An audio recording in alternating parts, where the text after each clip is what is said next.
शेख साहब, आपने आज जो निवेदन दिया सीओ साहब को, किस बारे में आपने दिया? आज आम्ही सीओ साहेबांकडे याच्यासाठी आलो की जिल्हा परिषदच्या माध्यमिक विभागात काल निळकंठेश्वर शैक्षणिक संस्थेचा वाद झाला आणि त्या ठिकाणी हाणामारी झाली. हाणामारी होऊन त्या ठिकाणी खुर्च्या तोडफोड झाली, टीव्ही तोडफोड झाला, शासकीय संपत्तीचे नुकसान झाले. ते समक्ष कल्पना चव्हाण मॅडम ज्या शिक्षणाधिकारी यांच्या दालनात झालं. तरीसुद्धा आज दुपारी 4 वाजेपर्यंत कोणत्याही प्रकारची माध्यमिक शिक्षणाधिकाऱ्यामार्फत साधी पोलीस केसही नोंदवण्यात आली नाही. अदखलपात्र किंवा दखलपात्र गुन्हाही नोंद करण्यात आलेला नाही.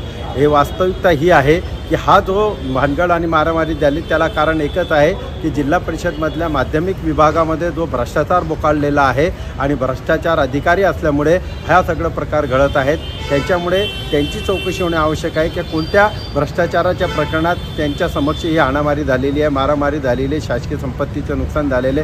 तसेच आम्ही आज प्रत्यक्ष अंकित साहेबांना भेटून ही मागणी केलेली आहे की RTIच्या याच्यात आम्ही कल्पना चव्हाण मॅडमकडे कमीत कमी 6 महिन्यापासून माहिती मागत आहे, तरी ते माहिती देत नाही. एवढेच नाही तर प्रथम अपीलचेही त्यांच्याकडे प्रकरण पेंडिंग आहे, ते पण ते द्यायला तयार नाही.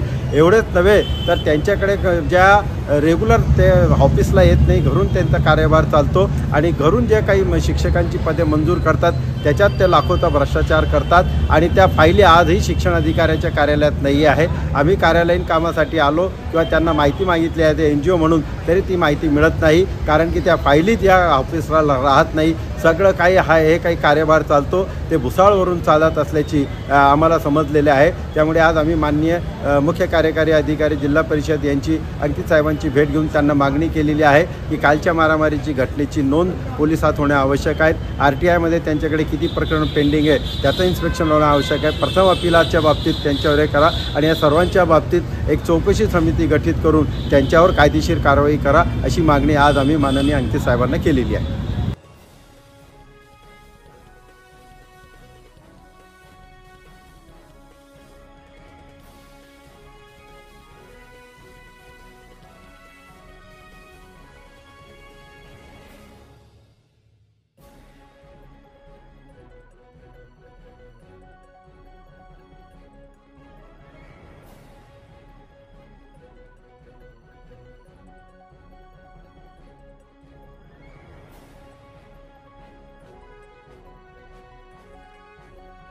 तो दोस्तों, ये न्यूज़ चैनल हर वक्त आपकी आवाज़ को अपनी आवाज़ बनाएगा और हर खबर को सच के साथ आपके पास पहुंचाता रहेगा. हर खबर आपके पास पहुंच सके इसलिए इस चैनल को सब्सक्राइब, लाइक और शेयर ज़रूर कीजिए. फिर मुलाकात होंगी सच के साथ आपके पास नई खबर के साथ.